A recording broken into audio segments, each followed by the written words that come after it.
Subscribe करें और bell दबाएं ताकि कोई खबर रह न जाए।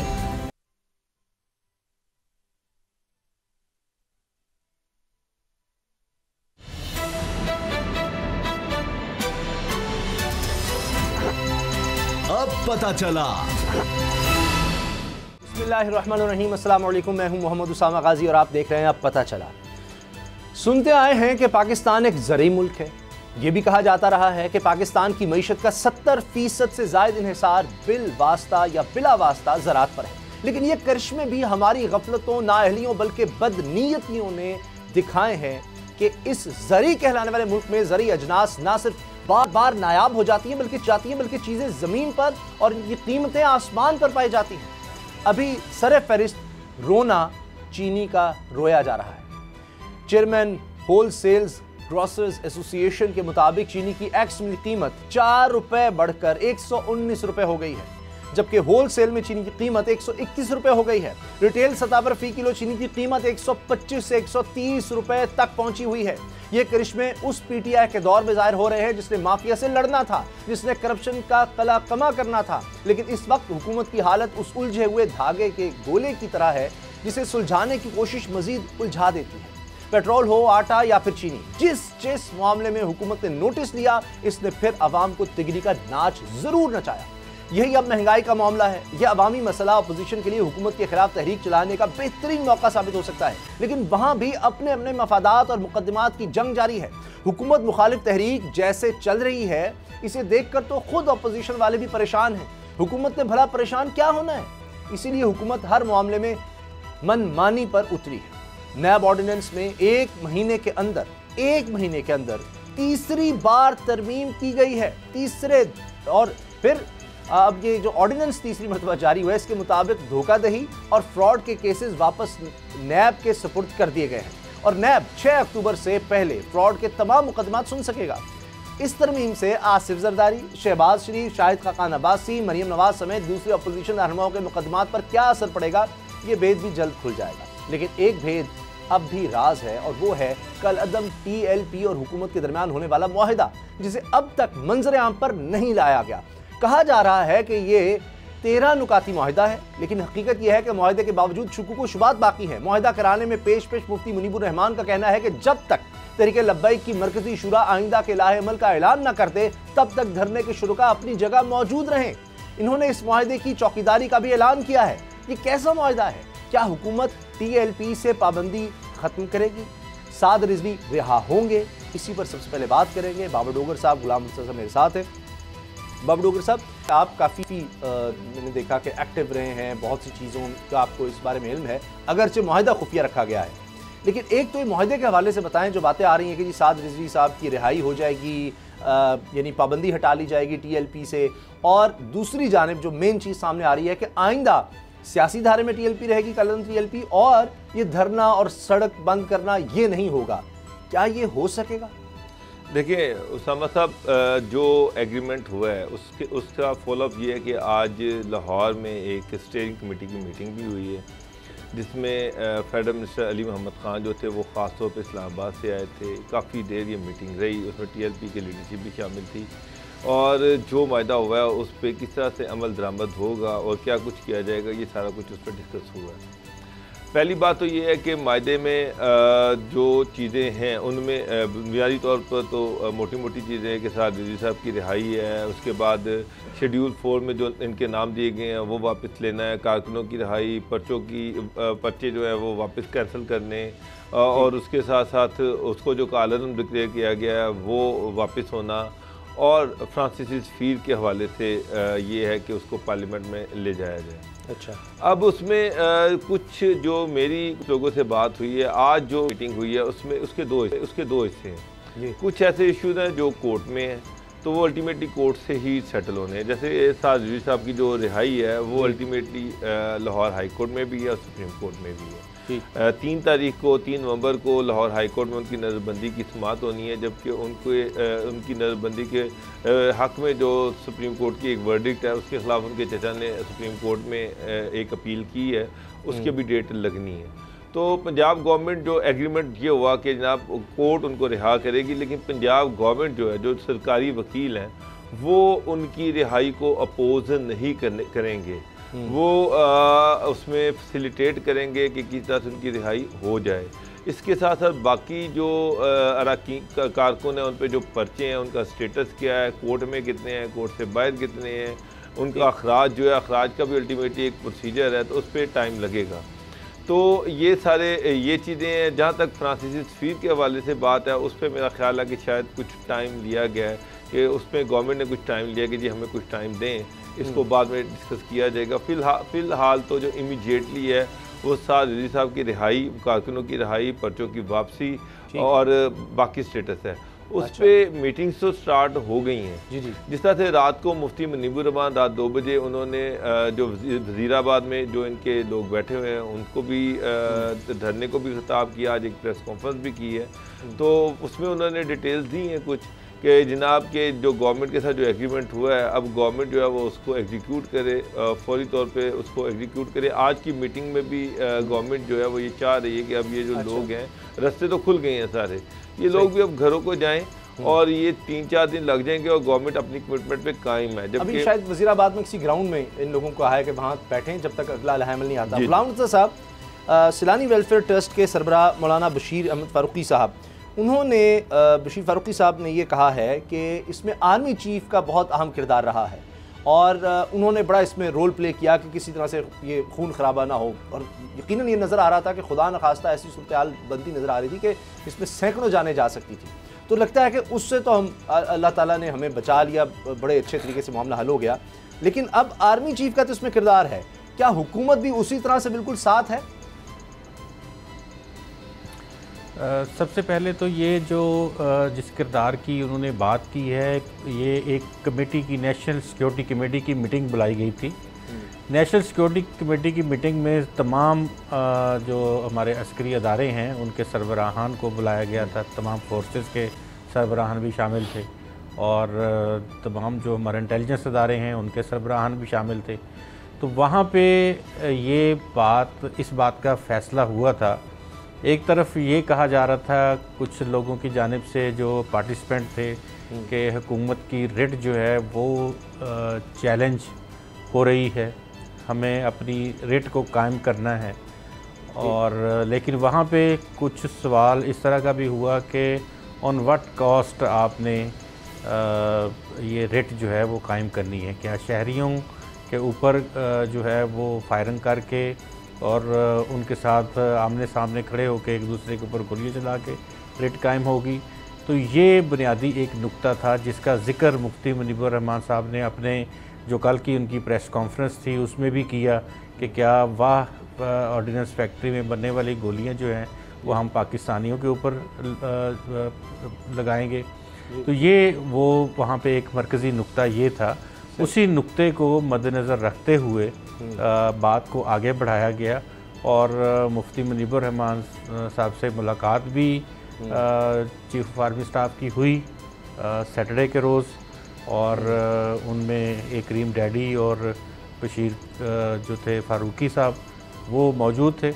और उस मुलाकात में ये फ़ैसला सामने रखा गया, सब ने मिलकर इस बात को सामने लिया कि इस धरने को जो पुरअमन है उस अंदाज में इसको ख़त्म किया जाए। और जो कुछ भी डिस्कस किया गया उसके मंदरजा जिस तरह आपने फरमाया 13 रुकनी मुआहदा है, 13 नुकाती मुआहदा है जिसमें सारे नुकात लिखे हुए हैं।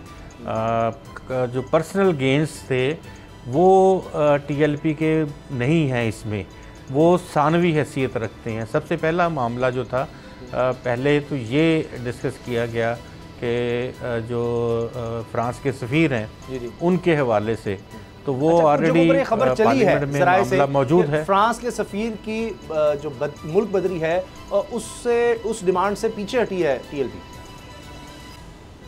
जी, वो इस तरह से नहीं कि वो कह रहे हैं कि बिल्कुल फौरी तौर पे निकाल दिया जाए। वो ये है कि एक तरीक़ाकार जो है वो तय किया जाएगा, उनको निकाला नहीं जाएगा बल्कि पार्लियामेंट में कोई ऐसी कानून साजी करके फ़्रांस को और बाकी तमाम दुनिया के ममालिक को ये बताया जाएगा कि पाकिस्तान जो है वो इस मामले में सुपर सेंसिटिव है। हुज़ूर नबी करीम अलैहिस्सलाम की के हवाले से कोई भी बात जो है वो करने से पहले आप 22 करोड़ आवाम की दिल आज़ारी के मुर्तकब होंगे, और ये चीज़ बाकायदा एक पार्लियामेंट्री फोरम से ये तमाम ममालिक को मरासला समझ लें या करारदाद समझ लें, ये जाएगी। ठीक है बाबर डॉक्टर साहब, जल्दी से कि खदशात ये हैं कि पहले भी जितने मुआहदे हुए उनकी तरह ये भी खुदा न खास्ता ना हो कि चंद माह ही चल सके। देखें उसामा साहब, इसमें जो उलमा इकराम है वो ग्रंटर बने हैं। मुफ्ती मुनीबुर रहमान हैं, अकील करीम टिड्डी हैं, चलें वो तो एक बिजनेसमैन है, और सारे जो बाकी लोग हैं वो इसमें बने हैं। और मुफ्ती मुनीबुर रहमान ने तो ये कहा है कि अगर इस दफ़ा गवर्नमेंट ने जो वादा किया उस पर अमल दरामद ना हुआ तो फिर जो लॉन्ग मार्च होगा उसको वो खुद लीड करेंगे, और उनके साथ बाकी सारे उलमा इकराम वो भी उसमें शामिल होंगे। तो गवर्नमेंट को अल्टीमेटली इस पे अमल दरामद करवाना पड़ेगा। अल्टीमेटली गवर्नमेंट की साख होती है, क्रेडिबिलिटी होती है। अगर गवर्नमेंट जो वायदे करे उस पर अमल दरामद नहीं करेगी तो क्रेडिबिलिटी ख़त्म हो जाएगी। तो ये एक बड़ा सेंसिटिव सा इशू है, इसको अल्टीमेटली किसी न किसी साइड पे लेके जाना पड़ेगा गवर्नमेंट को। उसके बगैर तो फिर तो हालात मज़ीद ख़राब हों। जो उलमा मिले सदर से, और बाद में मेरा ख्याल है वज़ीर आज़म से भी वही उलमा थे तकरीबन मिले, उन्होंने गारंटी देने से इनकार किया था गुलाम मुसा साहब। उसमें मौलाना अबुल खैर भी थे, उन्होंने कहा कि जी इमरान खान साहब ने कहा जी ज़मानत क्या है, गारंटी क्या है कि दोबारा ऐसी सूरत हाल नहीं होगी। मेरी हुकूमत में तो इतनी दफ़ा ये लोग आ गए सड़कों पर, तो कोई आलिम नहीं था कि जो कहे कि हाँ जी हम गारंटी देते हैं ऐसा दोबारा नहीं होगा।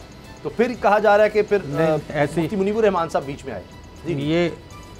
ये मेरा नहीं ख्याल कि ये इस तरह की खबर है। हमारी एक आध उलमा कराम से बात भी हुई थी, और ये नहीं हुआ कि उलमा कराम ने कहा कि हम गारंटी नहीं देते। उलमा कराम मशाइख अज़ाम ज़्यादा थे उसमें। उलमा कराम तो आप जानते हैं कि 2-3 आलम थे, बाकी तमाम के तमाम जो है गद्दी नशीन थे, मशाइख थे, पीर थे जो वहाँ पे मौजूद थे, और उनकी जानिब से ये बात नहीं कही गई कि हम TLP की ज़मानत नहीं देते या साद रिजवी साहब की ज़मानत नहीं देते। वो तो आप एक जुमला देखें मुफ्ती मुनीबुर रहमान साहब का, उन्होंने कहा कि अगर हम सब का इखलास भी इकट्ठा कर लिया जाए तो तब भी अल्लामा साद हुसैन रिजवी के इखलास के बराबर नहीं पहुंच सकता। तो ये आप इससे अंदाज़ा लगा लें कि ये उनका अपना जुमला है मुफ्ती मुनीबुर रहमान साहब का। तो ऐसा नहीं था, क्योंकि अगर हम बात करते हैं ना पिछले मुआहदों की या पिछली बातचीत की, तो उसमें शायद इस तरह से हसास तौर पे नहीं लिया गया था चीज़ों को। मुआहदा करके उसी तरह से वापस छोड़ दिया गया, और उसके बाद किसी ने परस्यू ही नहीं किया कि अब दोबारा इसके ऊपर बात करनी है, इसके मंदरजात। देखें, ये तो बातचीत के दरवाजे तो हर वक्त खुले रहने चाहिए। अभी जो इस दफ़ा मामला हुआ है उसमें स्टेयरिंग कमेटी बन गई है, डे टू डे बेसिस के ऊपर वो तमाम मामलात का जायज़ा लेगी और फिर रिपोर्ट अपने कंसर्न जो। मुझे सिर्फ ये बता दें कि सबसे ज़्यादा जो बात हो रही है, आप अगर ट्विटर देखेंगे, सोशल मीडिया देखेंगे, दानिश्वर तज्जियाकार बात करें जी वो जो पुलिस वाले शहीद हो गए उनका क्या कसूर था, जो लोग इसमें शहीद हुए हैं उनका क्या होगा। देखिए, बिल्कुल ये एक बहुत बड़ा अलमिया है कि एक साइड पे फोर्सेस के लोग हैं, वो भी हमारे भाई बेटे और हमारी अपनी फैमिलीज़ हैं, और दूसरी तरफ भी हमारे बहन भाई बेटे और हमारी अपनी फैमिलीज़ हैं। तो ये नौबत नहीं आनी चाहिए थी तशद्दुद की, और ये नौबत नहीं आनी चाहिए थी उनके ऊपर इस तरह का मामला जो है वो करने की। अल्लाह अज़्ज़ा व जल उनकी मग़फ़िरत फरमाए, सबसे पहले तो हम ये दुआ करते हैं। और दूसरी बात ये है कि कंपनसेशन उनके लिए एटलीस्ट, इसका नेमुल बदल तो नहीं हो सकता। जो यहाँ TLP के लोग शहीद हो गए हैं, जो हमारे पंजाब पुलिस के नौजवान शहीद हो गए हैं, तो इसकी कंपनसेशन तो कोई नहीं हो सकती, लेकिन उनका ये है कि एटलीस्ट गवर्नमेंट ऑफ पाकिस्तान उनको पूरी फैमिली को एक ऐसा मुहैया कर दें, आइंदा कभी ऐसी नौबत ही ना आए। और ये अब जिस तरह से मामला चल रहे हैं मज़ीद आगे बेहतरी हम देखें। नैब ऑर्डिनेंस की अगर हम बात करें तो अब 1 महीने में तीसरी दफ़ा ये जनाब हम देख रहे हैं। बाबर डॉक्टर साहब, इसकी क्या वजह है? देखिए, फ़रूक नसीम साहब हैं, बाबर अवान साहब हैं, अटॉर्नी जनरल हैं, बड़े बेहतरीन, यानी ये टॉप के लॉयर्स हैं, टॉप के आइनी कानूनी माहिरीन। तो फिर ये क्यों हुआ कि एक दफ़ा आया, अच्छा नहीं इसमें कुछ और जनाब, फिर दूसरी तीसरी, ये क्या हो रहा है? ये पहले नहीं समझ आई, सोच नहीं थी, कोई प्रेशर था, जल्दबाजी में ये ऑर्डिनेंस लाए जा रहे हैं, क्या हो रहा है ये? उसामा साहब, अब आप कह रहे हैं कि जल्दबाजी में ऑर्डिनेंस लाए जा रहे हैं। यहाँ पर नोटिफिकेशंस का इशू है, यहाँ पर आर्मी चीफ के नोटिफिकेशन का इशू है, उस पर मामला सुप्रीम कोर्ट में चल जाता है, उसमें DGISA के नोटिफिकेशन का इशू है, वहाँ पर प्रोसीजर कंप्लीट नहीं होता, कभी कुछ होता है कभी कुछ होता है। और अब आके ये भी एक मजाक है कि आपने 3-4 प्रेसिडेंशियल ऑर्डिनेंस ले आए। पहले ही सोचना चाहिए था कि क्या करना है क्या नहीं करना, मगर कि ये प्रेसिडेंशियल ऑर्डिनेंस तो एक मजाक बना के रख दिया कि जब दिल किया एक लाए, एक के ऊपर दूसरा ले आए, दूसरे के ऊपर तीसरा ले आए। पहले ही सोच विचार होनी चाहिए, पहले लेके आए तो रोला पड़ गया कि ना ये तो अपोजिशन के साथ NRO हो गया, मुकमुका हो गया, ये तो सारा कुछ ही वापस हो गया। हालांकि वो इनके अपने MPs और MNS जो इनका प्रेशर था कि आने वाले दिनों में फिर उसको बैकडेट पे ले गए कि जनाब ये जो कुछ चीज़ें हैं उसमें शहबाज शरीफ या नवाज शरीफ या मरीम नवाज या इनको जो उनका फसाना है, तो लिहाजा वो इनके जो केसेज है वो नैब से नहीं हटने चाहिए, वो नैब में रहने चाहिए। ये ना हो कि उनका परव्यू नैब के परव्यू से निकल जाए। अच्छा। एक और ले आए। अब चेयरमैन नैब जो है, अब मुझे एक बात बताएं कि उसको प्रेसिडेंट जो है वो हटा सकेंगे। अब वो पहले सुप्रीम जुडिशल काउंसिल में जाता था, सुप्रीम जुडिशल काउंसिल का एक प्रोसीजर था, उसके मुताबिक आपने बाकायदा तौर पर एक चार्जशीट करना था, इल्ज़ामात थे, वो अल्टीमेटली सुप्रीम जुडिशल काउंसिल में डिस्कस होने थे, उसके बाद जाके उसका फैसला होना था। लेकिन अब ये कि जनाब इल्ज़ामात लगते हैं तो प्रेसिडेंट को इख्तियार दे दिया गया। प्रेसिडेंट जो है he acts on the advice of prime minister. इसका मतलब प्राइम मिनिस्टर जो है वो जब जिसको चाहेंगे वो उतार के परे फेंक देंगे। तो ये तो फिर एक FIA बन गई, एक एंटी करप्शन बन गई नैब भी। जब इनका दिल करेगा जिस मर्जी चेयरमैन नैब को उठाएंगे, अगर वो इनकी मर्जी के मुताबिक काम नहीं करेगा उसको बाहर फेंक देंगे। लेकिन ये तो ये एक मजाक हो रहा है। मैं मगर तहरीके इंसाफ के दौर में जो अकाउंटेबिलिटी है उसका जो सारा सत्यानाश हो गया, मेरे सामने बेड़ा गर्क हो गया। अच्छा। लोगों को अब इंसाफ, ये जो नैब जो भी कर रही है, जो मर्जी नैब क्लेम करती रहे, लोगों को उसको उस पर वैसे ही इतबार उठ गया। ये लग रहा है कि ये एक सियासी इदारा है, ये पॉलिटिकल मैनेवरिंग के लिए इस्तेमाल हो रहा है। और मेरा मतलब देखिए ना, सारे केसेस इतने अरबों रुपए की रिकवरी के बाद भी इस तरह की बात होगी। अगर नैब नहीं होगा तो फिर तो ऐसे लग रहा है कि बड़े बड़े फ्रॉड आप कर सकते हैं, वो केसेस और तरह से चलेंगे। नैब का भी खौफ तो है, तभी तो ब्यूरोक्रेसी, दीगर लोग, सियासतदान सब कहते रहे कि जी नैब अगर चलेगा तो मुल्क नहीं चल सकता। ये बातें हुई, नैब के कुछ ना कुछ खौफ तो था। और अरबों रुपया जो कहा जाता है जितनी रिकवरी की, और 3 साल में जब से हुकूमत आई है इतनी रिकवरी तो कभी नहीं हुई है। नैब के अपने अदाद-ओ-शुमार जो उनकी तरफ से जारी किए जाते हैं उसकी मैं बात कर रहा हूँ, तो वो तो दिखाते हैं हमारी बड़ी बेकार कर दी है। लेकिन दूसरी चीज़, ये जो बात कही जा रही है शहबाज शरीफ, जरदारी साहब या मरियम, तो ये तो एक फिर पर्सन स्पेसिफिक नहीं हो जाएगा मामला अगर ये बात होती है और वो इसको शायद सुप्रीम कोर्ट ले जाए कि ये तो नहीं सिर्फ हम लोगों के खिलाफ ये ऑर्डिनेंस लाया गया है, बाकी सबको छूट है। बाबर साहब। सर बिल्कुल आपकी बात ठीक है। मेरा तो सिर्फ सवाल ये है कि ये अगर इसमें कोई आपने कोई बेहतरीन किस्म की अमेंडमेंट्स करनी है, अगर आपने इसको इफेक्टिव अदारा बनाना है तो आप अपोजिशन के साथ मिलें, इसको पार्लियामेंट में लेके जाएं, पार्लियामेंट पे इस पर डिबेट हो, डिस्कशन हो, उसके लूप होल जो हैं वो भी सामने आए, खामियां भी सामने आए, खूबियाँ भी सामने आए। उसके बाद उनको मद्देनजर रखते हैं। आप बार बार कहते हैं ना जमहूरी रवाया, जमहूरी दौर, जमहूरी दौर, तो जमहूरियत में तो पार्लियामेंट सुप्रीम है, ये फैसले पार्लियामेंट में होने चाहिए। प्रेसिडेंशियल ऑर्डिनेंसेस के जरिए क्यों होते हैं? और फिर ये तासुर कि जनाब जो नैब है वो एक पॉलिटिकल टूल है गवर्नमेंट के हाथों में, कि वो अपोजिशन को विक्टिमाइज करे, उनको टारगेट करे, वो उस तासिर को तकवीयत मिल रही है, मजबूती मिल रही है। आप कह रहे हैं अपोजिशन के साथ मिलकर, अपोजिशन तो खत्म करना चाहती है नैब को, वो तो चाहते ही नहीं नैब का इदारा रही, उनकी स्टेटमेंट्स हैं। एक बात है कि जी नया चेयरमैन नैब तैनात किया जाए, वो कहते हैं इसको नैब को खत्म ही कर दो, तो उससे फिर बात कैसे आगे बढ़ेगी? वो कह रहे हैं इदारा ही नहीं होना चाहिए, आप कह रहे हैं उस इदारे में कुछ पार्लियामेंट में लेके जाए, डिबेट करवा लें। अगर अपोजिशन ये बात करती है तो वो भी एक्सपोज हो जाएगी, सारी कौम के सामने एक्सपोज हो जाएगी। आप उनको एक्सपोज करें, आप उनसे बात करें, उनको एक्सपोज करवाएं। जब वो कहेंगे किसको खत्म कर दे, इसका मतलब है जो अरबों खरबों रुपए के केसेस उनके खिलाफ बने हुए हैं वो सारे ठीक हैं, वो जान छुड़ाना चाह रहे हैं। गुलाम रज़ा साहब, ये हो क्या रहा है? क्या हुकूमत सिर्फ अपनी अपोजिशन के खिलाफ नैब को इस्तेमाल करना चाह रही है, इसलिए वजह से ये बार बार ऑर्डिनेंस आ रहे हैं?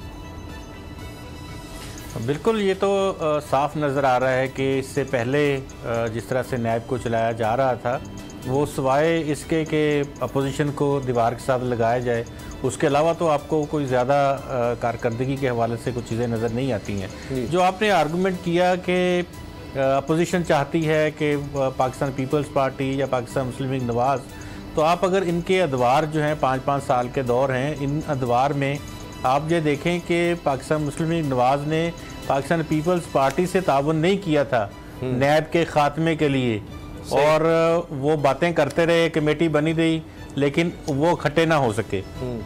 फिर पाकिस्तान मुस्लिम लीग नवाज़ का दौर आया 5 साल का, 13 से 18, उसमें पाकिस्तान पीपल्स पार्टी ये जोर लगाती रही और कहते रहे कि नैब के मियाँ साहब नैब के कवानीन को तब्दील करें, नैब को थोड़ा सा किसी और तरफ लेके जाएं, लेकिन वो काम भी नहीं हो सका। तो यहाँ से इल विल तो नज़र नहीं आती ना पाकिस्तान पीपल्स पार्टी की, ना पाकिस्तान मुस्लिम लीग नवाज़ की। उस वक्त तो जो तब्दीलियाँ की जा, उस वक्त तो कोई नैब में हमें रिकवरी नहीं, खास नजर नहीं आती, केसेस भी नजर नहीं आते। अब तो उनकी स्टेटमेंट्स हैं, अगर ऑफिशियल स्टेटमेंट्स है कि नैब के अगर किसी चल सकता, मीशत नहीं चल सकती, ये इदारा बंद कर, अगर किसी ने जुर्म किया हुआ होता और या इस तरह के बहुत बड़े जराइम में लोग मुलव्वस होते तो डेफिनेटली इसको ख़त्म ही कर देते। उनके पास तो उस वक्त पार्लियामेंट में वो काम कर सकते थे इसका, लेकिन नहीं किया गया। अलबत्ता अब जो काम किया गया है वो आप उससे अंदाज़ा लगा सकते हैं, आप उसको पढ़ें। जो ऑर्डिनेंस, एक ऑर्डिनेंस के ऊपर दूसरा, दूसरे के ऊपर तीसरा ऑर्डिनेंस आ रहा है, इससे साफ जाहिर है कि कहीं ना कहीं को डर, कहीं ना कहीं को खौफ अंदर से अंदर खाया जा रहा है। और आज की जो आज की तरमीम है उसमें मैं ये आपसे अर्ज कर दूं, मुझे ये बताएं, आपकी बात से मुझे लगा कि शायद ये आइंदा की पेशबंदी है कि जब हमारी हुकूमत अगर ना रहे तो फिर हमारे लोगों को ना कहीं पकड़ा जाए। आप ये कहना चाह रहे हैं?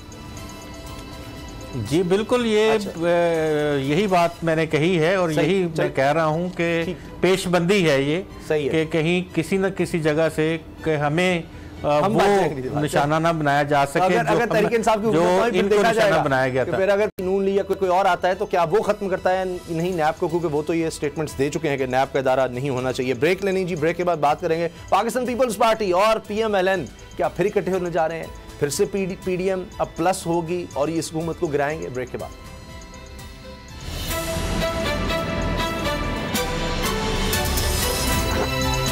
अब पता चला।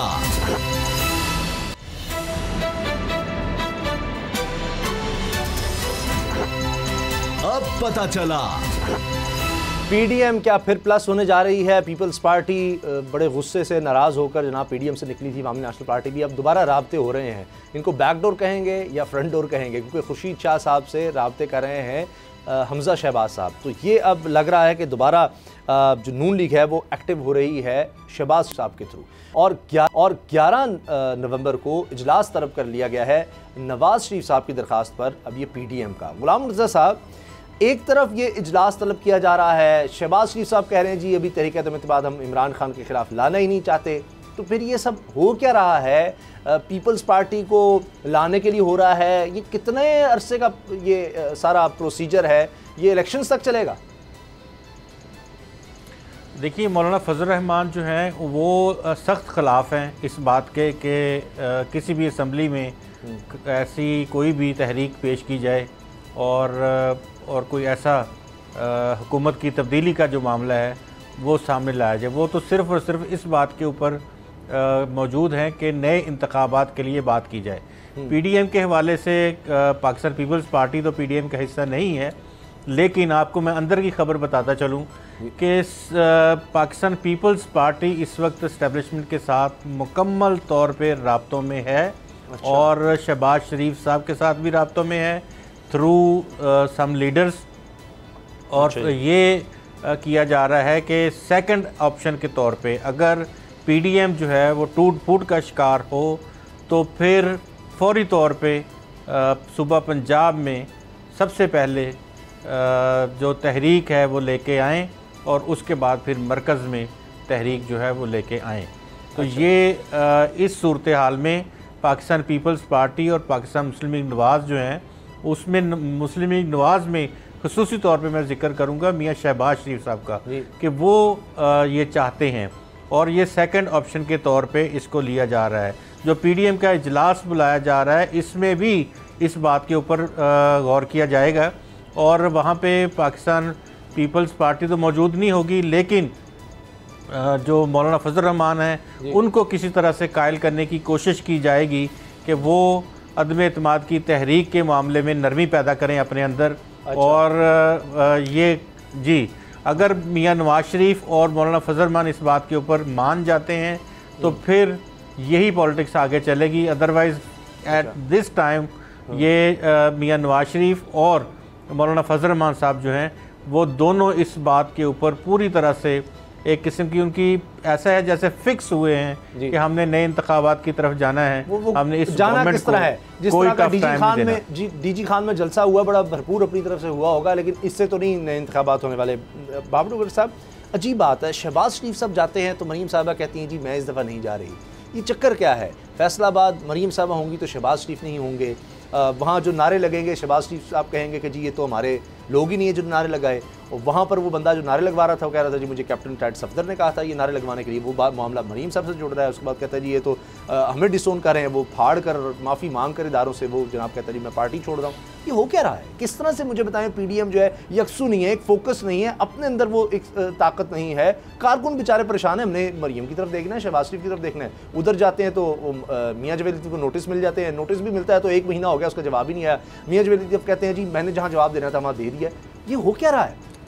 उसामा साहब वाज़ेह तौर पर नून लीग तक़सीम है, बयानिया तक़सीम है, फैमिली में विरासत की लड़ाई है। हमजा शहबाज जो हैं और शहबाज शरीफ जो हैं उनको पता है कि अगर वो पीछे रह गए, पीछे हट गए तो पार्टी उनके हाथ से चली जाएगी। पार्टी मरीम के पास चली जाएगी और मरीम के बच्चों के पास चली जाएगी, और इनकी जो सारी एफर्ट है वो वहीं की वहीं रह जाएगी। तो इसके साथ ये नए इंतखाबात करवा लेंगे, यानी हुकूमत गिरेगी तो नए इंतखाबात होंगे ना। वैसे इमरान खान सर इस तरह से हुकूमत नहीं गिरनी, जिस तरह से ये गिराना चाह रहे हैं इस तरह से हुकूमत नहीं गिरनी। नून लीग कहाँ से बंदे लेके आएगी? मौलाना धरने की बात करें, नून लीग के अंदर धरने में इख्तलाफ है। धरने को शहबाज शरीफ लीड करेंगे या मरियम लीड करेगी? धरना जो है उसमें नवाज शरीफ का क्या बयानिया होगा और शहबाज शरीफ का क्या बयानिया होगा, मौलाना का क्या बयानिया होगा? अगर मौलाना का बयानिया जो वो एंटी इस्टेब्लिशमेंट है तो फिर शहबाज शरीफ तो उनके साथ नहीं खड़े होंगे। तो ये तो अभी धरने की बातें बड़ी दूर की हैं। मैं नहीं समझता कि शहबाज शरीफ जो है वो जो चाह रहे हैं वो पे पार्टी को एक्टिव करना चाह रहे हैं। वो ये चाहते हैं कि अगले साल इलेक्शन हो, और अगले साल जो इलेक्शन है उसमें जो सबसे अहम चीज़ है वो ये है कि असम्बलियों में नो कॉन्फिडेंस लेके आया जाए। ये मेरी राना सना से भी बात हुई, उन्होंने भी कहा कि जनाब ठीक है अगर पार्टी के पास नंबर गेम है तो हम पंजाब में लाने को तैयार हैं। पहले तो वो इस बात को सुनने के लिए भी तैयार नहीं थे। अब वो ये चाह रहे हैं कि ठीक है हम पे पार्टी को करीब लाना चाहते हैं, पीडीएम का हिस्सा बनाना चाहते हैं। शहबाज शरीफ जो है पार्लियामेंट के अंदर उनका बड़ा अच्छा कोऑर्डिनेशन चल रहा है पार्टी के साथ, और वो इस चीज़ पर तैयार है कि ठीक है नो कॉन्फिडेंस मूव आ जाए, और अगर पंजाब में तब्दीली आती है तो आ जाए, उसमें कोई इतराज़ नहीं है। और ये अब देखें नवंबर आ गया है, अगर से कि पंजाब में उस्मान बुज़दार के खिलाफ तब्दीली आ जाती है, नो कॉन्फिडेंस कामयाब हो जाती है, तो उसके बाद क्या होगा? उसके बाद यार एक पॉलिटिकल क्राइसिस आएगा, 1 महीना उसमें गुजर जाएगा। हो सकता है कि कोई नया चीफ मिनिस्टर इलेक्ट ही ना हो सके, गवर्नर राज लग जाए या कोई इस तरह की चीज़ चली जाए जिसके बाद जो फेडरल गवर्नमेंट है उस पर प्रेशर बढ़ जाए। तो उसामा साहब अगले साल जो इलेक्शन की बात कर रहे हैं, जब तक पंजाब में तब्दीली नहीं आएगी अगले साल इलेक्शन वाला सीन वैसे मुझे नज़र नहीं आ रहा। अल्टीमेटली आपको एक बड़ी गवर्नमेंट गिरानी पड़ेगी, जिसे बलोचिस्तान में तो गिर गई, तब्दीली आ गई, लेकिन पंजाब में मैं आपको एक चीज़ बता दूँ कि पंजाब में अगर उस्मान बुज़दार की गवर्नमेंट गिरती है तो किसी नए सीएम पे ये कंसेंसस नहीं कर सकते, नहीं डेवलप होना। और जब नहीं डेवलप होना तो चीज़ें अल्टीमेटली या गवर्नर रूल की तरफ जाएंगी या क्या उसकी तरफ जाएंगी। उसके बाद आ रहा था कि कौन जो है वो कैंडिडेट होगा, तभी सारी तब्दीली लाई गई। अगर पहले ना चीज़ें तय होती हैं, देखे ना बिला मुकाबला हो गए, ये बात आपकी दुरुस्त है।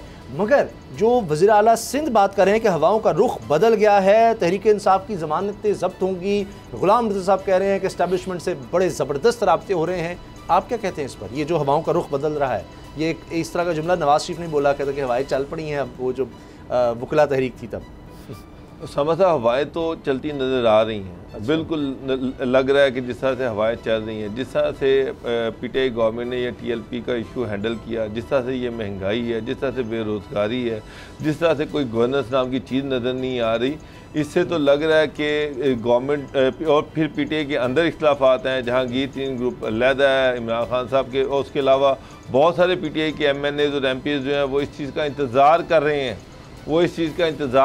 हैं, कि जनाब ये कोई गवर्नमेंट जाए तो हम इसको टाटा बाय बाय कह के कहीं और चले जाएं। उनको ये डर है कि अगर डॉक्टर साहब मैं यहाँ आपको डॉक्टर साहब मैं आपको यहाँ इसमें मेरा सवाल भी शामिल कर रहे हैं कि ये जो उन्होंने कहा है कि जी पीपल्स पार्टी को ज्वाइन करेंगे तहरीक इंसाफ के लोग, वो तो शुरू भी हो गया काम। परवेज खटक साहब के भतीजे ने पीपल्स पार्टी में शमूलियत इख्तियार कर ली, अगर मैं गलत नहीं हूं तो। डॉक्टर साहब मैं आपको अंदर की खबर जो है वो दे रहा हूँ कि पाकिस्तान तहरीक इंसाफ जो है वो अपने अंदर ही खलफशार का शिकार हो चुकी है और बहुत से वुज़रा उनसे वज़ीर-ए-आज़म नाखुश हैं। और ये भी होता है कि 1 महीने से मुसलसल हमारे सोर्सेज हमें ये बता रहे हैं कि सिवाय 2-3 वुज़रा के बाकी जो भी कोई वज़ीर-ए-आज़म के पास जाता है वो वहाँ से झाड़ सुन के वापस आता है। अच्छा, ये सूरत हाल हुकूमत की भी हो गई है और जो पार्टी के हवाले से है। अभी आपके सामने तो लाहौर में कागजात नामजदगी मुस्तरद होने वाला मामला आपके सामने है, तो वो क्या कुछ जानबूझ के किया गया है? वो कोई ऐसे तो नहीं है कि वो इंजीनियर नहीं था और दोनों के कागजात नामजदगी इसी तरह से मुस्तरद हो गए और उनका कोई कवरिंग कैंडिडेट भी नहीं था। तो ये सारी चीज़ें आपको अभी आने वाले दिनों में मज़ीद आपको बहुत सारी चीज़ें नज़र आएंगी, लेकिन हालत अब इस वक्त उनकी आपस में भी बहुत सारे इख्तलाफात हैं और खलफचार का शिकार है। और ये जो नो कॉन्फिडेंस की बात है, उससे पहले नए इंतखाबात की, तो गुलाम रज़ा साहब नए इंतखाबात तो होते नज़र नहीं आते, किस तरह से होंगे? अगर आप स्ट्रीट पावर से करेंगे, वो आपने पिछले तकरीबन 3.5 साल से करके देख लिया, धरना भी मौलाना फजलुर रहमान साहब ने देख लिया, पीडीएम अपना जितना कर सकती जोर मिलकर हर शहर में जितना बड़ा जलसा हो सकता था वो करके देख लिया, वो तो बात बन नहीं रही। तो फिर ये इसी तरह से मुलाकातों से करके ये अपना एक भरम कम नहीं होता जा रहा कि वो एक खौफ पीडीएम का या इन पार्टीज़ का कि इन्होंने कुछ भी नहीं करना, वो बड़े रिलैक्स हैं, जो मर्जी करते रहे। तो शहबाज शरीफ साहब वाली नो कॉन्फिडेंस की तरफ आना नहीं चाहते। ऐसी बात नहीं है उसामा गाजी साहब। बुनियादी नुक्ता ये है कि एक सीरीज़ है जलसों की, मार्च की और लोगों को इकट्ठा करने की, लोगों को आपस में मिलाने की। तो ये सीरीज़ जो है वो आहिस्ता आहिस्ता मोमेंटम बनता है तहरीक। इसी तरह से जिस तरह से गुज़िश्ता हमने एक हफ़्ते से देखा कि इस हफ़्ते में हुकूमत का ग्राफ कहीं से कहीं गिर गया है और लोग जो हैं वो शहरी एक तरफ महंगाई से परेशान, दूसरी तरफ बिजली के बिलों से परेशान, तीसरी तरफ गैस नहीं आ रही, फिर गैस के बिलों से परेशान। अब आने वाले दिनों में आप चीनी का अभी आपने अपने इंटरव्यू में बता दिया, उसके अलावा बाकी जो सूरत हाल है वो तमाम की तमाम सूरत हाल में आपको रोज़ाना एक से एक बड़ा क्राइसिस देखने को मिल रहा है। तो इस तरह की हालत में किसी वक्त भी ये मोमेंटम बन सकता है आहिस्ता आहिस्ता, और ये मोमेंटम बहा के ले जाएगा गवर्नमेंट को। अगर ये मोमेंटम बनाने में पीडीएम कामयाब हो गई या अपोजिशन की जमातें कामयाब हो गई तो आप ये देखेंगे कि ये खुद भी इस हद तक फ्रस्ट्रेशन का शिकार हो चुके हैं गवर्नमेंट के लोग कि वो खुद भी चाहते हैं कि किसी तरह से कोई कुर्बानी हो जाए या वो किसी तरह से इस मामले से बाहर होंगे ताकि इससे जान छूटे और वो कोई बात करने के लायक रह सकें। और अगर ये टाइम इनको मज़ीद मिला तो फिर आप ये देख लीजिएगा कि इससे भी ज़्यादा वर्स्ट हालात होंगे और लोग तो वो जो अब आपने बात की, आपने किस्सा छेड़ ही दिया है महंगाई का, तो इस पर भी बात कर लेंगे। चीनी के हवाले से है मामला, लेकिन हर तरफ महंगाई नज़र आ रही है। हाँ, डॉलर ज़रूर नीचे आता चला जा रहा है, फिर भी महंगाई कंट्रोल क्यों नहीं हो रही, इस हवाले से बात करेंगे इस ब्रेक के बाद।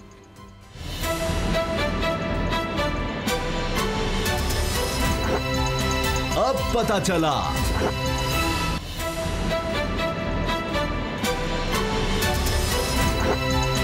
अब पता चला। अब्दुल रज़ाक दाऊद साहब वज़ीर-ए-आज़म के मुशीर हैं बराए तिजारत, उन्होंने हाल ही में एक ट्वीट किया है कि जी पाकिस्तान में रिकॉर्ड बना है एक्सपोर्ट्स, और अक्टूबर में 2.471 अरब डॉलर एक्सपोर्ट्स हुई हैं पाकिस्तान की तरफ से बरामदात, जो बहुत ज़रूरी हैं। और कहते हैं किसी भी तारीख़ में हम देखें तो अक्टूबर के महीने में इतनी एक्सपोर्ट्स नहीं हुई और पिछले साल की निस्बत 17.5% ये ज़्यादा है। इसी तरह से आप इमरान खान साहब को देखें, वो भी बड़े खुश नज़र आए हैं FBR की कारकर्दगी से। उन्होंने कहा कि जी टारगेट से कहीं ज़्यादा हमने टैक्स इकट्ठा किया है, और प्रोपेगेंडे के हवाले से उन्होंने कहा कि जी जो प्रोपेगेंडा किया जाता है उसके बरक्स हमने इनकम टैक्स भी कुछ 30% से ज़्यादा इकट्ठा किया है।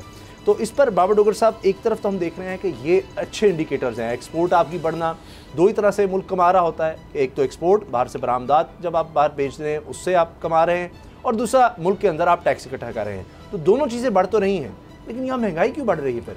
उसामा साहब ये भी बता देते कि पाकिस्तान की इंपोर्ट कितनी बड़ी है और उस इंपोर्ट के बढ़ने के बाद सूरत हाल जो है कि आपकी एक्सपोर्ट बढ़ी है तो इंपोर्ट भी बढ़ रही है, पर रॉ मटेरियल तो सारा आपके पास तो नहीं है, वो तो आपके पास बाहर से आपने मंगवाना है और वो सारा जब आया है और उससे ज़्यादा टैक्स तो आपने इकट्ठा किया और फिर ये है कि आपने जब 177 रुपये का डॉलर कर दिया, डॉलर रुपया टोटली डी वैल्यू कर दिया, तो उसके बाद आपकी जो एक्सपोर्ट बढ़ रही है उससे आम आदमी को क्या रिलीफ मिलेगा? चीज़ें तो उसके लिए महंगी हो गई, उसकी तो इंटरनेशनल मार्केट में पाकिस्तान की प्रोडक्ट जरूर सस्ती हुई होगी, लेकिन आम आदमी को उसका कोई रिलीफ नहीं मिल रहा। ये तो गवर्नमेंट के दादोशुमार है, प्राइम मिनिस्टर जो है वो एक्सपोर्ट इंडस्ट्री तो है ना सर, टेक्सटाइल है, दीगर चीजें एक्सपोर्ट होंगी, वो इंडस्ट्री चलेगी, पैसा वहां पर आएगा, वहां पर रोजगार बनेगा, उससे वो तो फायदा होगा। डॉलर वैसे थोड़ा सा नीचे आया सर, कुछ पिछले चंद दिन में कुछ 4.5 रुपए के करीब स्पेकुलेशन पे है कि सऊदी से जो पैसा आ रहा है तो स्पेकुलेशन पे वो नीचे आ गया है। मसला ये कि उसामा साहब ये सस्टेनेबल चीजें नहीं है। गवर्नमेंट जो है जिस से गवर्नमेंट अनाउंसमेंट करती रहती है, ये इस तरह से नहीं होना।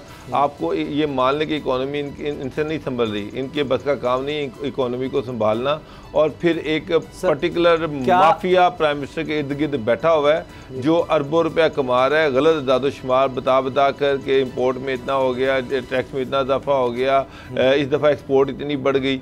$177 आप 200 का कर दें, आपकी एक्सपोर्ट मजीद बढ़ जाएगी। जाहिर बात है कि मार्केट में आप टोटल, और उसके साथ आपके कर्जे कितने बढ़ेंगे ये भी नोट कर लीजिएगा, महंगाई कितनी बढ़ेगी ये भी साथ नोट कर लीजिएगा। गुलाम नबी साहब, कहीं ये तो नहीं हुआ कि मुझे याद है कि जब ये सारा चीनी स्कैंडल शुरू में आया तो ये बात आई थी कि जी इन्होंने धमकी दिया है कि हम 120 रुपए तक ले जाएंगे, और रमजान में शायद ये कहा गया था जी चीनी माफिया ने कहा हम कीमत 120 तक ले जाएंगे। सर वो तो अब 125 से 130 तक आ गई है, तो वो फिर माफिया कामयाब हो गया या महंगाई इतनी बढ़ गई कि ये कीमतें यहाँ तक आनी थी चीनी की, फी किलो कीमत 125 से 130 पर चली गई? सबसे अहम चीज़ इसमें गवर्नेंस है, और गवर्नेंस का बहुत ज़्यादा फुकदान है। और दूसरा ये है कि जब एक किसी चीज़ के पीछे एक बंदा पड़ता है तो पूरी की पूरी काबीना लठ लेके उसके पीछे पड़ जाती है। आखिर ये सनतकार जो चीनी के हैं, जिन्होंने शुगर मिल्स बनाई हुई हैं, हज़ारों लोगों को रोज़गार दिया हुआ है, ये कोई इंडियन तो नहीं है, ये पाकिस्तानी हैं। इनके साथ बैठा जा सकता है, इनके साथ बातचीत की जा सकती है, लेकिन जो हमारे मशीर तजारत हैं वो तो दौरों पे और भर भर के जहाज अगर कभी किसी मुल्क में कभी किसी मुल्क में देंगे, जाली अकाउंट्स बनाएंगे, अगर वो जखीरा अंदोजी करेंगे, चीनी महंगी बेचेंगे, बाहर एक्सपोर्ट जाली अदादुशुमार आपको देकर एक्सपोर्ट करके उससे भी रिबेट लेंगे, टैक्स एवेशन करेंगे, तो सर फिर तो और बात है ना। फिर मुल्क में अगर एक बंदा क्राइम कर रहा है, नहीं भाई देखिए, जो देखिए मेरे ये टू पार्ट, ये दो हिस्से हैं उसामा गाजी साहब, दो हिस्से हैं यहाँ पे। एक ये है कि कोई ऐसा क्राइम कमिट हुआ है, उसकी प्रोसीडिंग चलनी चाहिए और वो शफाफियत के साथ चलनी चाहिए। दूसरी तरफ ये लोग रीढ़ की हड्डी की हैसियत रखते हैं, इनको नाराज करना, इनके मुतल्लक बातें करना। गुलाम मुर्तज़ा साहब क्या करें, इनके गवर्नमेंट पांव चाटना शुरू कर दे। बेताशा मुज़ाकरात हुए हैं, नहीं वो सिर्फ प्रॉफिट, मुल्क टूटता टूट जाए, बिकता है, उनके प्रॉफिट में 1 रुपए की कमी नहीं होनी चाहिए। मैंने इनकी सारी चीजें ये बात आप नोट कर लें, मेरी बात सुने, इनको इत्मीनान दिया जाए। पैसमा को सुने मेरी बात, जी जी जी, पैसमा को बैठाया जाए और कोई बात करने वाला बंदा हो, वो बात करे और उनसे बातचीत करने के बाद बताए कि इस रेट के ऊपर आपने ये इस सीजन में चीनी फरोख्त करनी है। 10 एग्रीमेंट हुए हैं, 10 दफा बैठे, नहीं मानते, वो उस रेट तक आ जाएंगे, चीनी की मसनूई आर्टिफिशियल शॉर्टेज कर देते हैं। और गुलाम साहब, मुसाबकती कमीशन ने 44 अरब का चले आप किया, वो हाई कोर्ट देखें से स्टे हो जाए। जी जी जी जी, बताएं। वो जो मैं बार बार यर्ज कर रहा हूँ कि जो FIRs हैं या जो रिपोर्ट्स हैं उनको साइडलाइन कर दें। बिजनेस में तो हैं, या तो इनकी मिलों को ताले लगा दें, फिर ये खुश होंगे। इस तरह से नहीं होगा। पैसमा के हवाले से उनसे बात करने के लिए कोई ऐसा शख्स होना चाहिए जो वहाँ पे बैठ के इनके साथ बात कर ले। इससे पहले बहुत से क्राइसिस चीनी के आते रहे हैं और हुकूमतें हल करती रही हैं, और ये पाकिस्तान शुगर मिल्स एसोसिएशन के साथ बैठ के मामला जो है बेहतर हो जाते थे। ऐसा नहीं है, अल्लाह पाकिस्तानी की बात करेंगे इस पर हो जाए तो नहीं है। 30-40 के कारोबार से भी किसी ना किसी ये लोग जुड़ते हैं। हुकूमती रिपोर्ट्स तो ये हैं बाकी भी चीजें अरबों रुपए की उन्होंने सरमायाकारी की हुई है और आप उनको रोजाना ह्यूमिलिएट करते हैं। आप रोजाना ह्यूमिलिएट करते हैं, अरबों रुपए की 20 करोड़ आवाम इनके हाथों से ह्यूमिलिएट हो रही है। जो 20 करोड़ आवाम इनके हाथों में ये बात बनी हुई है। ये 100 पॉलिसी ऐसी बना दें, फिर मेरी बात सुने, ये खा रहे हैं, फिर आप बाहर से ये डोगर साहब कर रहे हैं, डोगर साहब मेरी बात अच्छा, बात सुने गुलाम साहब, आप बात मुकम्मल कर लें, फिर एक छोटा सा सवाल है क्योंकि टाइम खत्म हो रहा है। 90 रुपए केजी में अगर बाहर से आपको चीनी मिलती है तो ये सारी शुगर मिलों को बंद कर दें और 90 रुपए किलो बाहर से मंगा के 5 रुपए हुकूमत अपना मुनाफा रखे और गवर्नमेंट जो है वो बेच दे। अच्छा चलें सर, अब गुलाम मुर्तज़ा साहब, मैंने फिगर निकाला है, इनको 57 रुपए की चीनी पड़ती है, 57 रुपए की, सारे खर्चे निकाल के, और ये 120 रुपए किलो बेच रहे हैं। वो प्रॉफिट की कोई हद होती है या नहीं होती? वो तो सर कहेंगे ना आगे से आगे, फिर हम जब हमने तो फर्ज करें 70-80 रुपए की दी है, वो आगे फिर रिटेलर और पता नहीं कहाँ का। मुझे ये बताया गुलाम मुर्तज़ा साहब, अभी जिस तरह ब्रेकिंग न्यूज़ भी चल रही है कि जी पेट्रोलियम डीलर्स ने कहा था जी हम हड़ताल कर देंगे, तो अब वो उनसे 3 नवंबर को शायद मुज़ाकरात होने जा रहे हैं। ये मुज़ाकरात का एक मामला है, उस तरफ हुकूमत अब कोशिश करिए जो आपने मुज़ाकरात कहे, अब पेट्रोलियम डीलर से भी हो रहे हैं, लेकिन पेट्रोल 6 से 8 रुपए महंगा करने की समरी चली गई थी, इमरान खान साहब ने मंजूर नहीं की। इसको आप अप्रिशिएट करेंगे सर? क्लोजिंग करनी है मुझे। ये कोई समरी नहीं गई, बिल्कुल ये गलत बात है कि कुछ समरी यहाँ से रवाना हुई थी। पेट्रोलियम मसनूआत के इंटरनेशनल मार्केट में रेट्स वही हैं जो गुज़िश्ता हफ्तों में थे, इसलिए बढ़ोतरी की कोई समरी नहीं थी। और इस हवाले से ये फजूल बहस है। उनको जो डिफरेंशियल जो कहने के लिए कहा गया है कि प्राइस डिफरेंशियल जो है वो आप पे करें, वो उस हवाले से तमाम लोग जो हैं उन्होंने ये कहा था कि अब हम ये काम नहीं कर सकते। सर गैस क्राइसिस का क्या होगा? हमाद अजहर साहब से सवाल हुआ है कि 2 लोग चले गए हैं जो LNG वाले थे, ठीक है जी, 9 लोग रह गए हैं कार्गोज में, 11 कार्गोज का इंतजाम था, 2 जो है उन्होंने कहा है कि नहीं अवेलेबल, 9 रह गए हैं, तो किल्लत की सूरत हाल पर कार्गोज हैं। सुन ले ये, अच्छा ये भी सुन लें, ये वो कार्गोज हैं, ये गनोवर और ENI के मेरे ख्याल में 2 हैं, वो ये वही हैं जो 13 रुपये 13.65 डॉलर्स पर MMBTU ये तय हुआ था सौदा LNG का। अभी जो इनके साथ सौदे हुए हैं बाकियों के साथ, ये 22-23 डॉलर फी MMBTU सौदे तय हुए हैं, और वो मुआहदा शाहद खाकान अब्बासी का था। चलो मुझे क्लोजिंग का कहा जा रहा है सर, हेडलाइंस का वक्त होने वाला है, हेडलाइंस का वक्त होने वाला है। खबरी सुनते जाएं हुकूमत की तरफ से जो है कि वज़ीर ख़जाना ने कहा है, मुशीर ख़जाना ने कहा है कि जी IMF से हमारे मामला तय हो गए, इसी हफ्ते मुआहदा हो जाएगा, तो उसके बाद डॉलर की कदर जो है वो और नीचे आने की उम्मीद है, और उससे शायद कुछ महंगाई में कुछ ज़रूर रिलीफ मिल सके। प्रोग्राम देखने का शुक्रिया, इजाज़त दीजिए, अल्लाह हाफ़िज़।